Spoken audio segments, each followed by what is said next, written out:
says that we are Bulgarian and that all of our history is Bulgarian. They want to delete us as a nation. It's a fascist deal.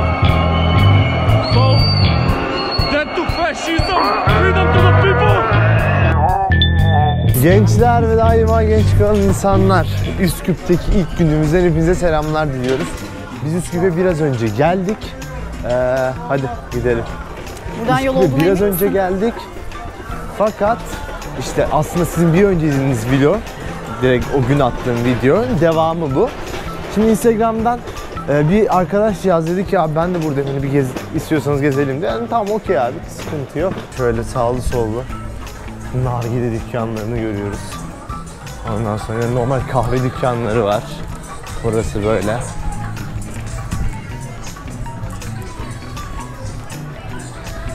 Şey gibi geliyor bana, ben burada herkese Türkçe konuşabilirmişim gibi geliyor. Öyle zaten. Kumda Türk kahvesi, bakın yazıyor. Biliyorlar yani, hani çok böyle wow cümleler beklemesen de derdini karşılıklı anlatabiliyorsun Türkçe. Evet, bak Türk iş lahmacun arkadaşlar. Evet, burası Türk çarşısı olduğu için tabelalar ve konseptler hep Türk. Burayı zaten kesinlikle detaylı olarak bir gezeriz. Burada hatta aynen. Bence Türk çarşısında sokak yemekleri. Çünkü dediğin gibi Kemeraltı gibi böyle sokak bir sürü yere açılıyor. Evet. Her yer. Sadece buradan ibaret değil aslında burası. Biraz gezmeye değer bir yer. Şimdi arabaya atladık Cengiz abiyle birlikte. Siz burada ne yapıyorsunuz? Ben 20 sene buradayım ben. Eşim buralı, ben Türkiye'liyim. İstanbulluyum ben. Ama buradan göçmenim ben. Buradan göçmensiniz. 55'te. Aha, benim anneannem de 51'de gelmiş. Tamam, Yunanistan'dan. Nereden? Şeyden, Yunanistan'dan. Tamam, o da gelir. Bak şu an köprüden geçiyoruz karşıya, Vardar Nehri'nden. Tamam. Karşıya geçtik. Karşı taraf Başbakanlık binası. Şurası Başbakanlık binası. Beyaz bina Başbakanlık. Tamam. Şu an 7'de gösteri olacağı için şu an yol kapalı. Mecbur oraya bırakmıyor. Şey mi? Mesela buradan yürüyerek biz de gösteriye katılabilir miyiz peki? Tabii ki. Serbest, herkes katılabilir. Demokrat böyle bir sıkıntı olmuyor. Bayağı burası. Sıkıntı yok. Şu an gördüğün yer akşam 7 için hazırlanıyorlar. Buradan yürüyorlar, böyle gidip meclise kadar yürüyorlar akşam. Oraya ben bir gidelim. Ama sizi aldığımız yerde Arnavutların olduğu kavga çıkıyor orada. Arnavutlarla Makedonlar kavga ediyorlar. Sorun ne tam olarak? Ya Arnavutlarla sorun değil de laf atışması oluyor. Hayır. Etnik kavga çıkıyor. Bu şeyde hani protestolarda. Protestolarda ama Arnavutlarla Makedon arasında sorun değil de. Protestonun nedeni ne yani? Protesto şu an Avrupa Birliği toplantısı vardı şeyde. Fransa öneri verdi. Evet, Fransa öneri verdi Bulgaristan'la anlaşın diye. Tamam. Ama Makedon halkı istemiyor. Dili değiştireceksin yani. Ne diyeyim, burada Bulgar var, kabul edeceksin Bulgar vatandaşı olduğunu. Makedoncayı öyle bir dil yok gibi kabul edeceksin diye bir şey var. Makedonlar kabul istemiyorlar ama hükümet onaylayacak galiba. Halk da onu protesto ediyor.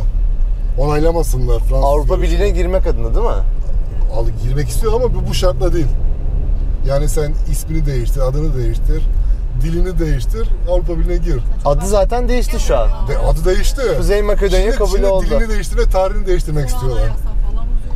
Evet, şu anda Başbakanlık binası bu. Kameralar da gelmiş. Şöyle bakın. Kameraları buraya. Arkada yüzlerce polis var arkada. Akşam için hazırlanıyorlar. Bak burada tomalar gelmiş, burada askeri tomalar. Hadi ya. Geldiğimiz güne bak Özlem. Ben geldiğim ülkeyi genel olarak hiç araştırmıyorum. Böyle lokal birinden, yaşayan birinden öğrenip gerçek bilgiyi anlamak daha beni mutlu ediyor ve daha mantıklı geliyor. Çünkü çok yanlış bilgi oluyor internette. Siz burada yaşıyorsunuz, görüyorsunuz. Peki buradaki sorunlara baktığınızda böyle işte ne var, en büyük sorun ne şu an? Şu an en büyük sorunlardan bir tanesi bu. Makedonya'nın isim sorunu bitti. Şu an kabul ettiler dil sorunu, evet, kabul ettiler. Artık siz Kuzey Makedonya. Artık Kuzey Makedonya. Kağıtta geçiyor ama çoğu Makedon kullanmıyor mesela, ama mecbursun. Nüfus kağıdı değişti, pasaport değişti, havalimanı ismi değişti.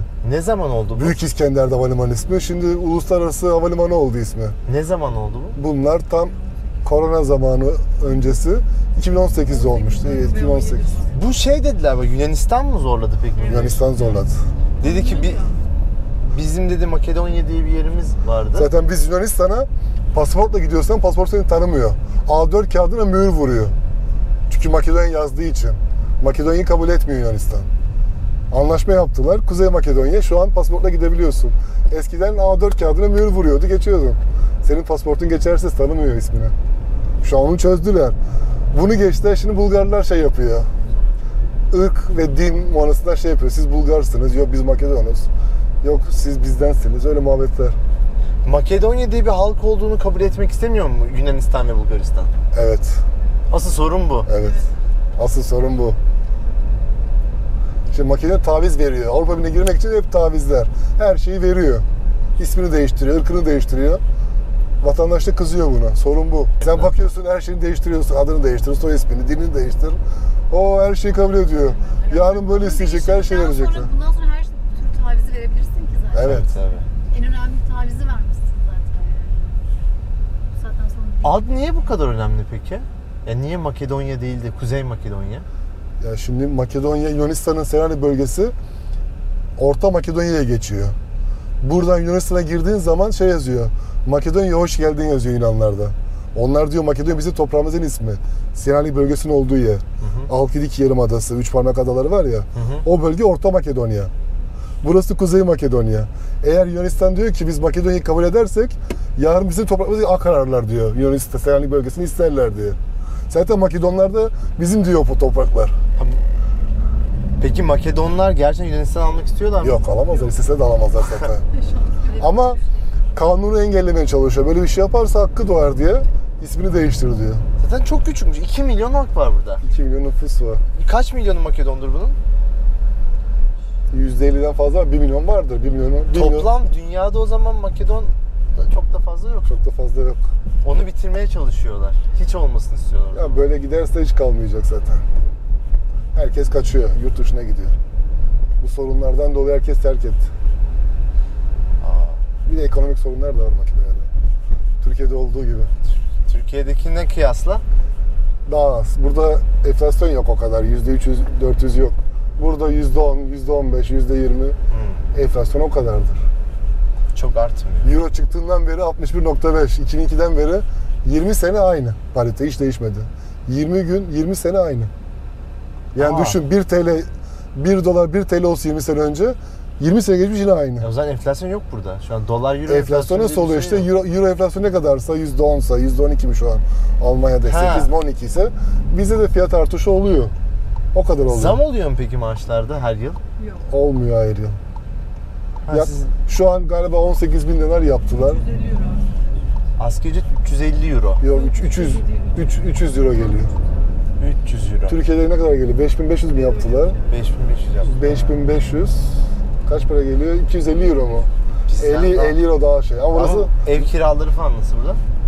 300'den başlıyor. 200-300 euroya bulabilirsin. Yani o zaman burada da asgari ücretle şey yapamıyor. Yok. Tabii ki İşte bak yapamıyoruz. ülke için çalışanlar var.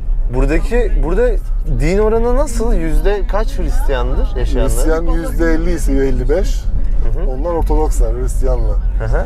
Geri kalan %40 Müslüman. Aa. Evet. Onun için Türkiye'ye çok yardımda bulunuyor herhalde. Evet, buraya. Türkiye burada Türklere, Müslümanlar, Arnavutlara yardım ediyor. Bak şu an şeye geldik. Bir de şöyle bir şey söylediler şimdi. Buradaki ismini değiştirdikten sonra tabii halk isyan etti değil mi? Yine bu olduğu gibi Tabii ama ki bir işe evet. yaramadı. Hiçbir şey olmadı. Şu an yine bir isyan durum var. Evet. Onun nedeni neydi? Bu sefer aynı hata yapmak istemiyorlar benim tahminim. Sustuk şey oldu, şimdi şey de gidiyor. Dil de gidiyor. Bir dakika ne şu anki taviz? Dil. Dilinizi değiştirin Evet, diyorlar. yani Makedonca dili yokmuş gibi. Ne olacak? Sanki Bulgaristan'ın bir lehçesiymiş gibi oluyor Makedonca. Makedonlar onu Bulgarcayı istemiyor. mı empoze etmeye çalışıyorlar? Evet. Evet.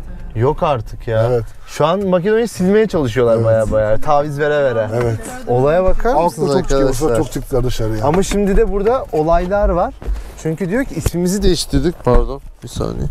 Diyorlar ki ismimizi değiştirdik 2018'de. Kuzey Makedonya yaptık. Şimdi diyorlar dilinizi değiştirin.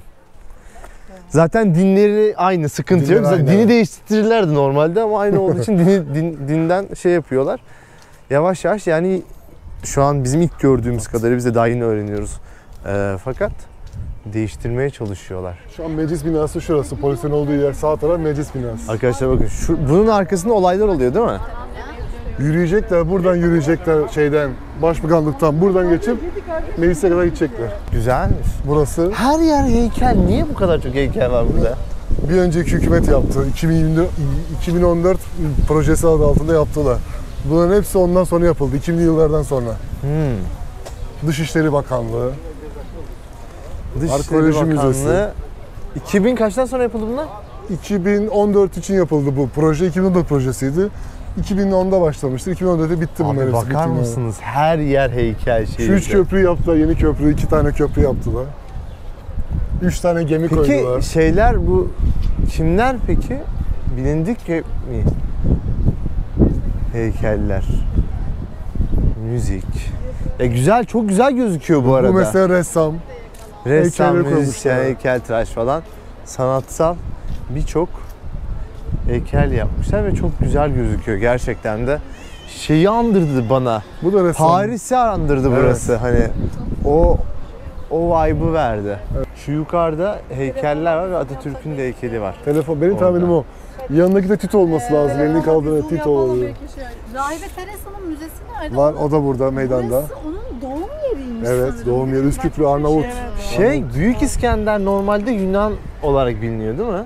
Dünyada Yunan diye biliniyor. Ama tarihi yazdı. Kendini Evet. o koydu, bu bizim dedi. Makedon. Benim fikrim var da benim fikrim Makedon toprak, tamam. Büyük İskender Makedon. Ama toprak ismi olarak Makedonyalı. Türkiye'li. Sen Türkiye'li olabilirsin ama Türk değilsin demek Ama ki. zaten Yunanistan'da bir Makedonya diye bir yer var, Var, ya. evet, oradan ondan. geliyor ama Evet, bunlar oradan dedi ki geliyor, orası evet. bizimdir Büyük İskender. Bayağı adamlar tarih yazdılar, Tarih geldiler yazdı. Burası buraya. hepsi tarih yazıldı işte. 2014'te. 2014'te dedi, zaten 31 yıllık bir ülke. 31, Dedi ki tarihsi bizim de yoktu, tarih tarihimiz yazdı. budur. Abi çok ilginç değil mi? 50 sene sonra kimse sormaz. Evet, 50 sene sonra kimin oldu yani adamlar diyor ki tam bu bizim Büyük İskender'in heykelini dikiyor, babasının heykelini dikiyor, gidiyorlar buraya böyle abi sanatla ilgili olan işte heykelleri dikiyorlar, köprüler yapıyorlar. Bak Atatürk'ün heykelini de koymuşlar buraya. Bizim diyorlar tarihimiz budur. Normal. Türkiye ile yaşam nasıl farklı burada? Burada daha rahat Türkiye'de. Kalabalık. Kalabalık yok. Stres yok. Burada daha Stres rahat. daha az, evet. Daha küçük yer. Yaşam Koşturmacı yok. böyle gelecek kaygısı oluyor mu burada Tabii insanlarda? gelecek kaygısı var tabii, herkes de var. Neden? Ekonomi şartlardan. Ekonomisi değil mi? Onun için herkes yurt dışına gitmek istiyor, herkes. O zaman çok da bir fark yok Türkiye ile İstihdam aslında. yok anladığım kadarıyla. Ya istediğin maaşlarda memnuniyeti yok. 300 lira, 400 lira çalışmam diyor. Peki buradaki en büyük mesela 3 sorun ne Makedonya'da çözemedikleri? Halkın böyle yani bir şikayet ettiği şu var mı böyle bir şey? Ekonomi her zaman. Bir de arka olmak. Bu her işler arkan varsa bitiyor. Hiç olmazsa kalırsın. Ha şey mi? Tanıdıkla. Tanıdıkla. Torpille giden. Torpille ve partili olduğun zaman iş buluyorsun, giriyorsun. Devlette işe giriyorsun. Çok Çok da uzak Çok da bir şeyler uzak değil şeyler aslında. değil yani. Bu 3 tane şey değil, 3 tanesi o. Evet, çok uzak. Güzel. Ya Makedonya para kazanıyorsan güzel. Sakin, yaşamak için güzel yani. pasaportun iyi yurt dışına Pasaportuna gidebilir. Gezmek istiyorsan gezebilirsin. Peki siz yurt dışında mesela Amsterdam'a işe girebilir misiniz şu an? Yok, giremiyoruz. Onu Avrupa Birliği'ne girdiğin zaman yapabiliyoruz. Evet. Bulgar pasaportu olsa Onun için olur. Makedonlar Bulgar pasaportu alıyorlar. Çoğunda var. Evet. Çoğunda var. Hiçbir şey gerekiyor. İş bulduğun zaman diye bir dönerciye girdin. Yarın işe gel diyor. Gidiyorsun, seni hemen nüfus kağıdında kaydediyor. Bitti. Çalışabiliyorsun. Girer mi peki sizce Makedonya? Girerse kötü olur ya. Makedonya, Avrupa Birliği'ne giren rahat mı yaşıyor? Hayır. Makedonya girer mi? Kabul edersen her şeyi girersin. Girersin. Yani. Ama ne olur? İnsanlara kötü olur. Bence yaşayan. burada işçi bulamazsın artık. Evet. Para birimi euro olur değil mi? Fiyatlar değişir. Her şey. Fiyatlar Hayat değişecek. değişir. Evet. Otomatik değişecek. Atıyorum 300 liraysa Evet.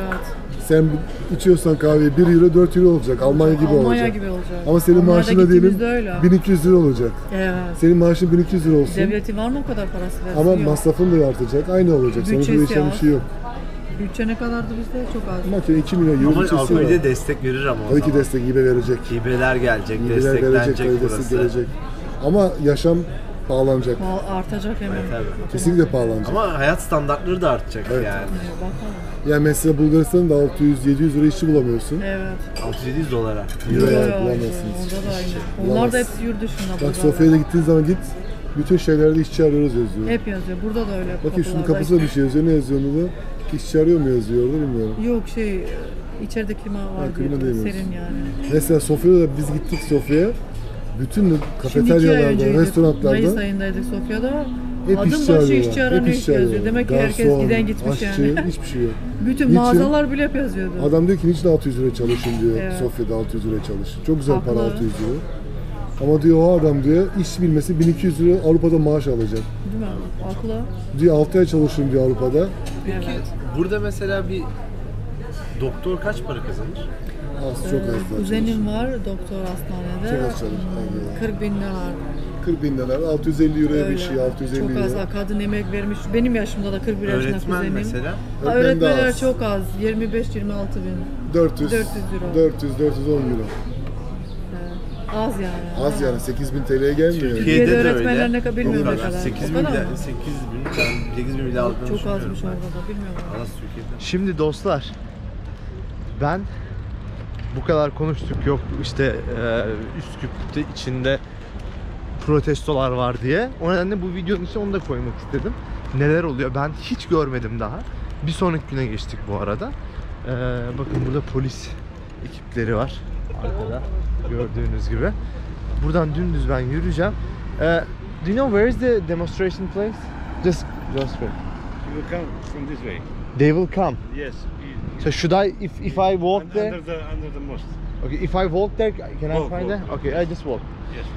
Abi buradan yürüyecekler, 1 saat falan yürüyeceğiz. Yani eğer ben görebilirsem oradaki insanlarla konuşmak istiyorum.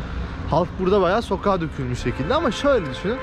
7 ile 8 arası, yani buradaki şu an için 7 ile 8 arasında bir gösteri var. Nedeni de şuymuş. Fransız yasa tasarısında dilini de değiştirmek istiyorlar buranın. Biliyorsunuz Makedonya'ydı, adı Kuzey Makedonya oldu. Bu korona zamanında değiştirdiler adını. Şimdi diyorlar ki halk, abi diyorlar hani ismimizi değiştirdiler, dilimizi de değiştirecekler. Hani Makedonya'yı bitirmek istiyorlar diyorlar. O nedenle halk şu an için kontrollü protestoda. Fakat bu yasa tasarısı geçerse burası karışır. Bayağı bir karışır yani. Şimdi ben yavaş yavaş yürüyorum buradan. Ondan sonra gösterilere katılmaya çalışacağım. Dostlar bakın, polisler burada yerlerine geçmişler. Şimdi ben de şurada yerimi alacağım. Bakalım nasıl olacak. Merak ediyorum. Daha yürüyüş başlamadı. Hazırlıklar var. Her yerde polisler bekliyor. Burada halk da bakın geçmiş. Şimdi şuradan araya gireceğim ben de. Anlayacağınız arkadaşlar, bakın şeyden bekleyenler var, basından bekleyenler var. Yavaş yavaş yürüyüş başlayacak birazdan. İnsanlar toplanıyor. Üsküp'te protestolar var. 7 ile 8 arası belli yerlerden yürüyor insanlar. Böyle işte bayraklarını almışlar. Basın gelmiş. Hatta şu an sanırım yavaş yavaş da yürüyorlar. Ama hani böyle çok büyük bir şu an için durum yok çünkü daha yasa tasarısı geçmedi. Dilini değiştirmek istiyorlar. Ondan sonra da başlayacak ama şu an durum böyle. Ne yazdıklarını birazdan sormaya çalışırım.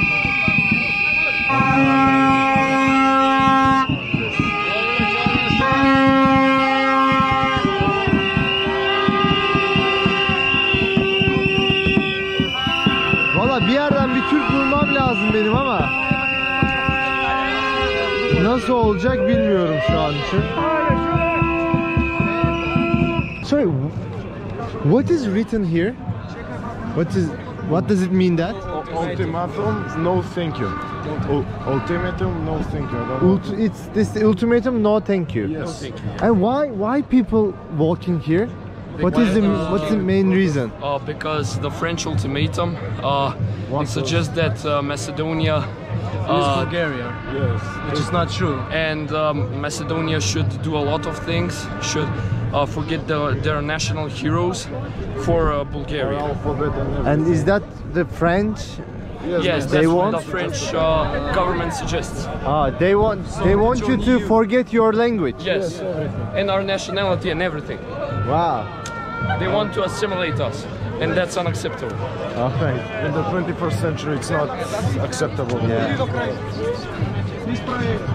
İşte dediğim gibi dillerini Fransızlar diyor ki dillerinizi bırakın bir Bulgarcanın bir lehçesi olarak kabul edin Makedonya'yı diyor. O nedenle insanlar da ayağa kalkmış şekilde. Ben olabildiğince ufak ufak insanlarla konuşmaya çalışacağım. Mesela Türk çarşısında herkes Türkçe konuşuyor, çok daha rahattır. Burada da belki vardır ama burada daha zor gibi o işler. Şimdi birlikte abi buradan başladık yürümeye. Gidiyoruz. Vardar Gölü, ya Vardar Nehri, özür dilerim. Şuradan Vardar Nehri akıyor. Şu an köprünün üzerinden ilerliyoruz. Bakalım. Sakin, çok da öyle bir şey yok. Ama yine de halk sokakta abi yani. Hani her gün halk sokakta ve burada bir kendi tepkilerini gösteriyorlar. Ben de onlarla birlikte bir şekilde size göstermeye çalışacağım. Evet, yürüyelim. Do you speak English? Little. Okay, what does it mean that? We are here. It means We are here. but why it's like Because a couple of days ago, on the other side, they let some people with guns to shoot at the crowd. oh Yeah, and They the shoot cops it? were there and they didn't do anything. they shoot it Yes, and people die? no. Happily, no one died, but it was insane. Okay, that's why they have Yes, that's why they have the targets on them. And what is the reason people are walking here? The reason is, okay. The reason is the Bulgarians and the French, they created a deal for Macedonia that we need to sign to get in the EU, the European Union. But the deal says that we are Bulgarian and that all of our history is Bulgarian. That's why we are protesting. They want to delete us as a nation. It's a fascist deal. So, death to fascism, freedom to the people. May I ask you where are you from? Turkey. You, where are you from? Macedonia. Why people are walking? They are walking, they are demonstrating their, how can I say, a revolt against changing the name, no matter is it just the name or the rights of cultural rights, cultural heritage during, I don't know, 3,000, 5,000 years. They are trying to take us even songs that we have, national, traditional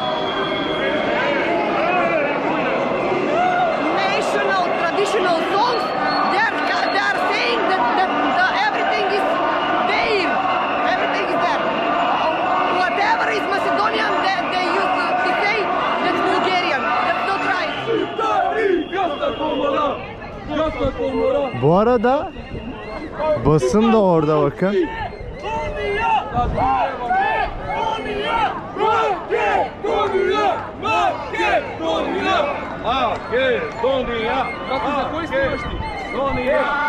Oğlum burada herkes solda bekliyor. Bir tek yürüyen, çeken ben gibiyim. Umarım bir sorun olmaz. What? Do you speak English?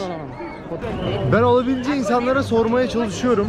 Hani genel olarak aynı cevaplar geliyor ama yine de insanların fikirleri ve hatta yürüyüş amaçları değişebileceğini düşündüğüm için sorular soruyorum. Ama İngilizce bilen çok az kanka. Sadece şu an söyleyebildiğim polisler, bak mesela polis arabası. Genelde polisler sağlı sollu, sadece bir olay, yani olay çıkarsa diye bekliyorlar. Yoksa bir müdahale, öyle bir gazlı bir şeyler yok, plastik mermilerle müdahale ettiler gibi bir durum yok. Do you speak English? Yes, I speak English. Why people are walking today? Protesting Why? because Bulgarian think the Macedonian is the same nation. It's not like that. Is it like Bulgarian or French? Bulgarian helping French. Bulgarian Helping French. Real Bulgarian is the Muslims. It's Tatars from the Russians mountain. And here religion stolen from us. religion. Yeah, yes, religion. Real Bulgarians and Muslims. Language, our country, our repression. Repression. They want to. In any sphere of the life. Repression in real Bulgars is Tatarian Muslims in the century before that, and stolen religion from us. And now, which religion they stole from you? Orthodox Christianity, you know. They take this Christianity. Yes. But what's your religion now? And Macedonians give them religions. Oh, Macedonians give them the religion. Religions, yes. Because the Bulgarian country and government want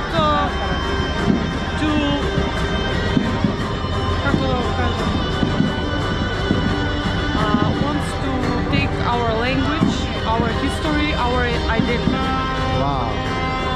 That's why we are here almost 10 days on the streets. We are gathering so we can say no to our government. So they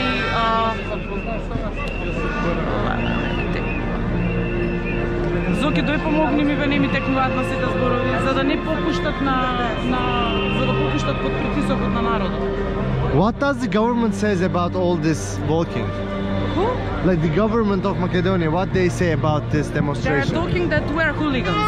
They are what? That we are hooligans. Hooligans. Yes. And We are protesting and that we are under Russian influence. But we are here with our heart and soul because we love our country more than anything. Sorry about my English, I haven't spoken It's for okay, years. it's okay. Have a nice day, thank you. Arkadaşlar durumu elimden geldiği kadar anlatmaya çalıştım. İnsanlar kendi dillerini, kültürlerini kaybetmek istemiyorlar. O nedenle sokağa çıkmışlar. 10 gündür yürüyorlar.